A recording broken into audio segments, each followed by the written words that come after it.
Peter's naughtiness led you. led me to this job. Oh my God! Really down, come on. I have never seen anything like this. And I've been in that job from the time 1976, right on. So before 1976, what were you doing? I was out of the country, I was in Guyana. So the And I moment came you back in 76. Right. And this pastor told me that... Wait. Let's go. We're good to go. So you grew up in Guyana. Mm-hmm. Moved to? Had all my education in Guyana. Came up here, got married and had my children. Went back to Guyana. Then went over with my family to Canada. A part of my education over there. Went back to Guyana. And in 1976 came back here. And when I came back here, the first thing I noticed was young women pushing prams. As I said, there weren't buggies as such in those days. And I couldn't understand why, because I was teaching and that was just about the age group I used to teach. And it baffled me. At the same time, the minister of the church that I started to attend said to me he needed some help with one of the mothers who was having trouble with her son. This particular son she was having trouble with. Gave me the name, this Mrs. Murray and so on. Would I go visit her and see what I can sort out and so on. Well, I went to visit her and she said to me, this is a situation, but the man who's dealing with it works in a community project here in Harlesden, and this is his name, would you go see him? So I said, okay, then I'll come back and let you know what the result was.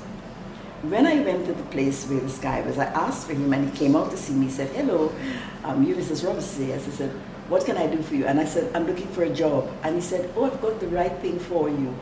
I wasn't looking for a job. I forgot what I'd gone there for. It just came out of my mouth. All I can say is, going right back, Peter Murray is related to the project in a very, very dynamic way. There is where it all started.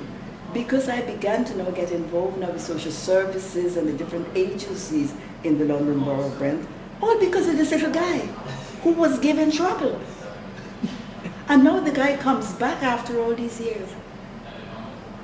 Do you know, when I went for the interview, now, what happened after that?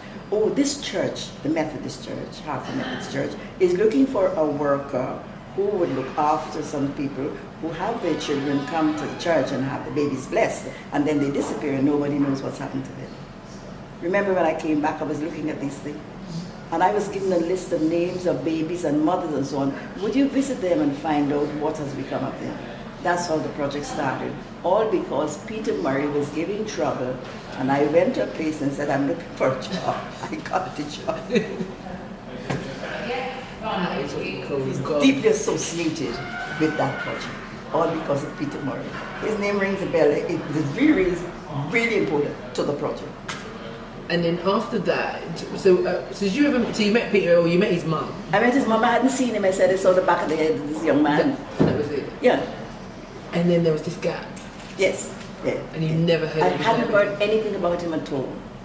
We used to get funding from Brent, they funded us and so on, and other things funded us.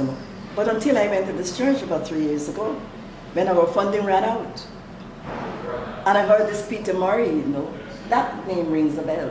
I've never ever forgotten it. That's crazy. Oh God.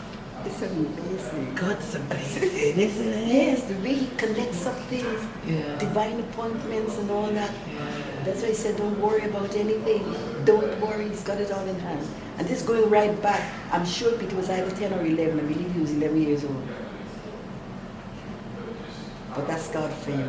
That's God for you. And imagine the journey that Peter's been on in his life, for him to end up all the way back. All the way back to say, I want to put something back into me. This is his way of saying thank you. And I have never really got to the bottom of what I saved him from. I don't know. Haven't got a clue. He's never told But you. whatever was going on there, we hadn't even got into that. He so wanted to support us. What you do, he just wants to, what can I do? He must know the impact it had on him, where he could have ended had somebody come in and take up and speak on his behalf. It's amazing. It's work did you actually do with his mum? Did you mentor her, or how did you? Do you know I have never had any conversation with the lady? I hadn't been back to say anything. I phoned to say, yes, I met the man, Endo. But we have never begun to give her the upshot of what had actually happened. And later on the years went by and she passed away. Because when I asked him 3 years ago, all his mommy said, well, she's passing. But that was just to make a connection.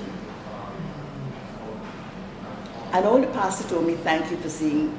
I just had to talk with her and she sent me to this man, this community worker, and that was it. As I said, I never saw Peter's face. I don't know what he looked like as a youngster. This person that he was talking about was walking from one room to going to the other room, and all I could see was the back of his head. I saw his face 3 years ago. What did you As a grown man.